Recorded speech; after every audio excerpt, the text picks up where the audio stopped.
I'm joined now by the U.S. Senator from Minnesota, Tina Smith. Thank you so much for taking the time. Thank you so much, Brian. It's great to be with you on, even though it is such a sad moment for me and my state of Minnesota, and I think the whole country. Yeah, and that's what I want to speak with you about, because we are right now in the horrific aftermath of this senseless and tragic shooting where State Representative Melissa Hortman and her husband Mark were killed, and also Democratic State Senator John Hoffman and his wife Yvette were shot and are recovering right now. And this was all at the hands of a gunman who posed as a police officer and basically entered these legislators' homes in order to assassinate them. And that was immediately followed by Senator Mike Lee of Utah effectively becoming the main character on the internet this weekend, because he used the opportunity not to mourn their deaths or speak out against the senseless violence, but instead to post a couple of tweets onto Twitter, and I'm going to put them right here on the screen. One says, "Nightmare on Wall Street," and the next one says, "This is what happens when Marxists don't get their way." And so that was followed today by news that you had actually confronted Mike Lee. So can you explain first and foremost what you discussed with him when you spoke with him? Well, so I come back to Washington after having experienced just this huge tragedy, a personal tragedy, because Melissa Hortman and John Hoffman are both friends of mine. And to know that Melissa and her husband were gunned down at their doorsteps by this assassin who was impersonating a police officer, we have been grappling with the reality of that. And it's so painful. And of course, here we have Mike Lee in the United States Senate posting this horrible picture and this terrible tweet. And I just feel like so often we respond to one another on social media. And I wanted to look him in the eye and tell him what I thought and how it made me and so many other Minnesotans feel that he had done this. And so I'm waiting for him. I'm trying to track him down. And I kind of honestly have to chase after him a bit because he is, doing that old thing of talking on the phone.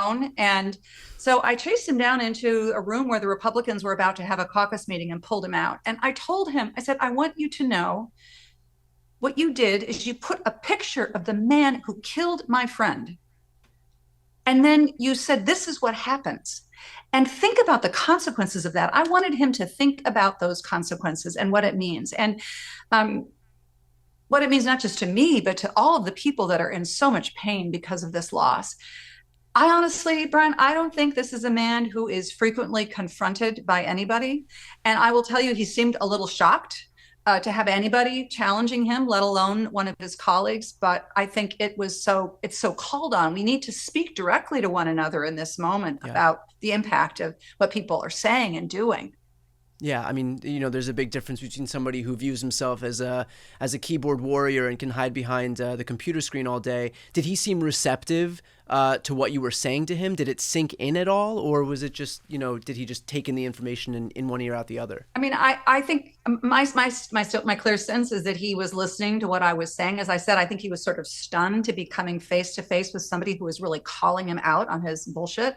But my approach to him was not like yelling at him, but like, I want to have a conversation with you about what this really is, what's really happening here. And I believe that he heard me, but I don't know that he honestly knew exactly what to do with that. And I hope that he will think about this and, ultimately this way in which people take advantage of, even the people like Mike Lee and others on the right take advantage of the worst kind of human tragedy and political violence to sort of use it as further fuel for this fire is just unacceptable. Can you speak about that in the broader context of a lot of this right-wing violence that we're seeing kind of bubble up in the ecosystem? Because it would be bad enough unto itself if this stuff was happening just in a vacuum, but then to have it be validated at the highest levels of the U.S. government. I mean, this is a United States senator, to your exact point, saying this is what there should never be a moment where this is what happens. There's never a justification for assassination, especially in an instance where he's outright lying about who this assassin was. There's this talking point on the right that this is some longtime Democrat. I mean, this guy had a list of Democratic officials that he was looking to kill. That's not not usually how it works. No, no. So can you speak on this broader idea of kind of the normalization of violence in right-wing circles? Well, I think there's two things happening simultaneously that are both very, very dangerous. The first is this sort of, as you say, normalization of violence and political violence. So using violence to quell or stop or intimidate or even kill your political adversary. But the other thing that's happening amongst these right-wing folks is that they're basically saying, oh, this kind of political violence, it happens on the left as well as happening on the right. And they try to pretend that this violence, in this case in Minnesota, was actually driven by left-wing ideology when, I mean, that is clearly not what is going on here. And we see this over and over and over again. It's a little bit like, well, they did it, or on the one hand, on the other hand, thinking that allows Republicans in positions of leadership in the United States Senate and in other places to basically say, this is just happening and it's not just us, which of course is not what is happening in our country right now. And let's be honest, here we have Donald Trump, our president.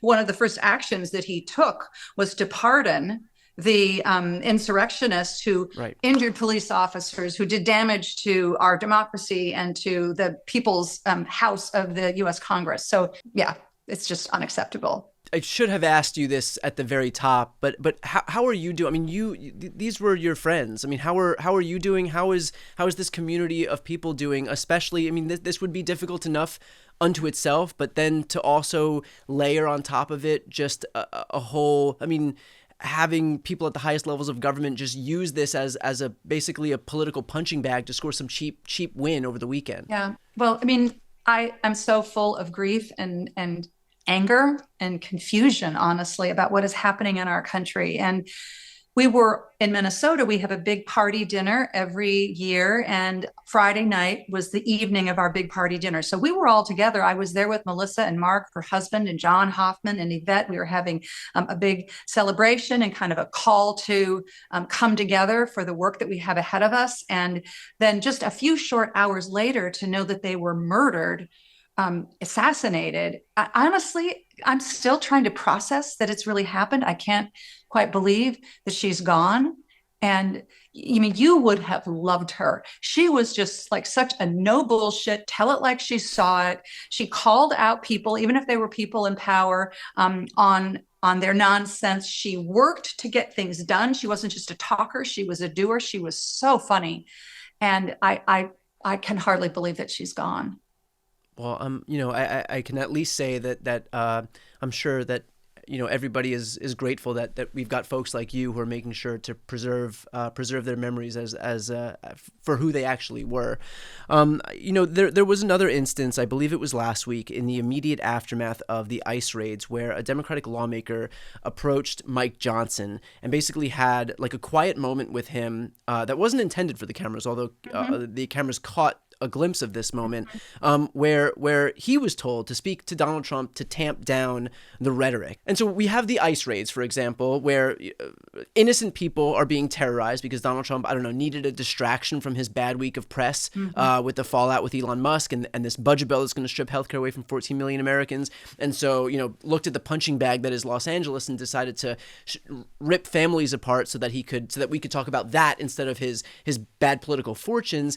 And now we have this instance. And so do you think that there's any sense among the very small sliver of people in the Republican conference who can actually get through to Trump? Possibly. I mean, if anybody's going to be able to get to it, it might be nobody, but if anybody could, it's probably these people. Do you think it's beginning to sink in with these people? Maybe not the Mike Lees of the world, but is there a sense of we have crossed the Rubicon here, and if we don't get our shit together at some point, things are going to go from bad to worse really quickly? Yeah, I mean, I wonder, and I ask myself that all the time. And my view is that right now in the job that I have, I need to leave space for that. And I need to also use my power to put pressure on that and try to do that in a smart way and in a way that will maybe have some impact on the people, on the folks that could be influenced. Because I mean, we don't need There's 53 members of the Republican caucus in the United States Senate. We don't need 50 of them or 40 of them. We just need a handful of them Right. to say, this is not the way we're going to do things. No, we're not going to go along with this. We're not going to go along with your bullshit. No, we're not going to put up with this. And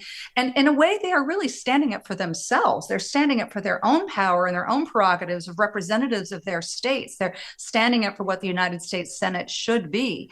And I will never give up hope that will happen. Even though I see only faint hope as I look at these folks that just seem to be walking in such lockstep. I don't know whether it's out of fear or whether it's out of, just fun, lack of political courage or what it is exactly. I can't see into their minds, but see all of the above. Yes, yeah. Exactly. Yeah.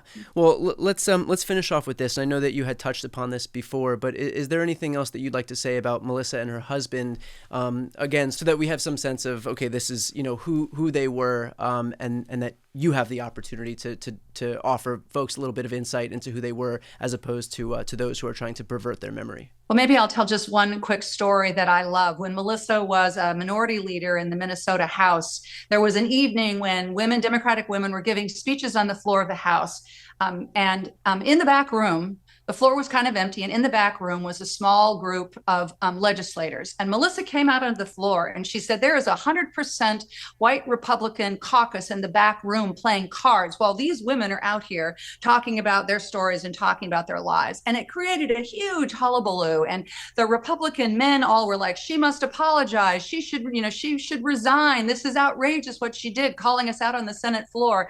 And Melissa basically said, sorry, not sorry. I'm just going to tell the truth. I'm just going to say what I think is real. I'm going to call bullshit when I see it. And it was a great example of how sometimes it takes a little bit of courage, but actually when you're telling the truth, I believe you do get rewarded. Yeah. Well, look, I know I speak for a lot of people in thanking you for the courage that you had to confront Mike Lee and to share, some memories you have of her. And I appreciate you taking the time tonight. Thanks a lot. Thanks for giving me a chance to talk about my friend Melissa.